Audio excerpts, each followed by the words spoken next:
রোগী নিয়ে বাড়ি ফেরার পথে ফের দুর্ঘটনার কবলে পড়ল রোগী বোঝাই অ্যাম্বুলেন্স। দুর্ঘটনায় আহত হয়েছেন একজন। দুর্ঘটনাটি ঘটেছে খড়গপুর বালেশ্বর 16 নম্বর জাতীয় সড়কের নারায়ণগড় থানা ডহরপুর এলাকায়।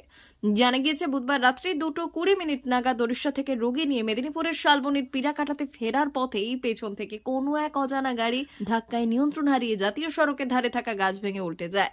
দুর্ঘটনায় গুরুতর আহত হন অ্যাম্বুলেন্সের মধ্যে থাকা একজন। খবর পেয়ে ঘটনাস্থলে পৌঁছয় নারায়ণগড় থানার পুলিশ ও জাতীয় সড়ক কর্তৃপক্ষ। এরপর স্থানীয় পেট্রোল পাম্পে কাজ করা কর্মীদের সহযোগিতায় আহত ওই ব্যক্তিদের উদ্ধার করে চিকিৎসার জন্য নিয়ে যাওয়া হয় মেদিনীপুর মেডিকেল কলেজ ও হাসপাতালে। সেখানে প্রাথমিক চিকিৎসার পর আহতকে ছেড়ে দেওয়া হয়েছে বলে খবর। পেট্রোল পাম্পে কর্মরত কর্মী জানান, রাতে পাম্পে থাকাকালীন হঠাৎ করেই একটা বিকট আওয়াজ শুনে দৌড়ে গিয়ে দেখি একটি অ্যাম্বুলেন্স দুপাল্টি খেয়ে রাস্তার ধারে পড়ে রয়েছে। এরপর পুলিশ ও জাতীয় সড়ক কর্তৃপক্ষের সহযোগিতায় তাদের উদ্ধার করা হয়। পরে জাতীয় সড়ক কর্তৃপক্ষের সহযোগিতায় ক্রেন দিয়ে দুর্ঘটনাগ্রস্ত অ্যাম্বুলেন্সটিকে আটক করে নারায়ণগড় থানার পুলিশ। প্রসঙ্গত, বেশ কয়েকদিন আগে খড়গপুর বালেশ্বর 16 নম্বর জাতীয় সড়কেরই দাঁতন থানার বামনপুকুর এলাকায় চন্দ্রকোনা থেকে রোগী নিয়ে ওড়িশা যাওয়ার পথে কন্টেনারের পেছনে ধাক্কা মেরে দুর্ঘটনার কবলে পড়েছিল একটি রোগী বোঝাই অ্যাম্বুলেন্স। মৃত্যু হয়েছিল অ্যাম্বুলেন্সের চালকের, আহত হয়েছিলেন 4 জন। সেই ঘটনা ঘটার কয়েকদিনের মধ্যেই ফের জাতীয় সড়কের ওপর দুর্ঘটনার কবলে পড়ল আরও একটি রোগী বোঝাই অ্যাম্বুলেন্স। কয়েকদিনের পর দুটি অ্যাম্বুলেন্স জাতীয় সড়কের ওপর দুর্ঘটনার কবলে পড়ায় যথেষ্ট চাঞ্চল্য ছড়িয়েছে এলাকায়। রাত্রে অ্যাম্বুলেন্স গাড়িটা উল্টে গেছে, রোগী ছিল গাড়ির মধ্যে।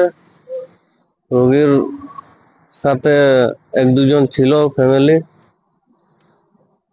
কখন নাগাদ হয়েছিল? ওই 2টা নাগাদ। কোন জায়গাটায় হয়েছে? মকরমপুর ডহরপুর সামনে, এইচপি পাম্পের অপোজিটের দিকে। তুমি কি করছিলে এখানে তখন? আমার এখানে ডিউটি ছিল, নাইট ডিউটি। তখন শব্দ হতে যখন দেখি, তখন একটা গাড়ি উল্টে গেছে। যখন দেখি অ্যাম্বুলেন্স গাড়ি, তখন ওই গ্রামের লোকগুলো আসলো। তারপর সবকে জানাজানি হয়ে গেল। আহত কজন আহত হয়েছে? আহত হয়েছে 1-2 জন হয়েছে। কি নাম আপনার? Ram Charan. 399 hotel and restaurant, Narayangarh bypass, পশ্চিম মেদিনীপুর। আমাদের এখানে সকাল, দুপুর ও রাত্রিকালীন আহারের সুব্যবস্থা রয়েছে। সকালের টিফিনে পাবেন স্ন্যাক্স, পরোটা, আলুর paratha, bread omelette, bread toast, dosa, idli, sambar vada সহ অন্যান্য আইটেম। দুপুরের খাবারে পাবেন ভেজ ও নন ভেজ আইটেম, লাউ চিংড়ি, চিংড়ি মালাইকারি ও ইলিশের নানান পদ, ভাত, খাসি ও মুরগির মাংস। রাতের খাবারে থাকছে একাধিক ইন্ডিয়ান ও নন ইন্ডিয়ান সুস্বাদু ও সুস্বাস্থ্যকর খাবার।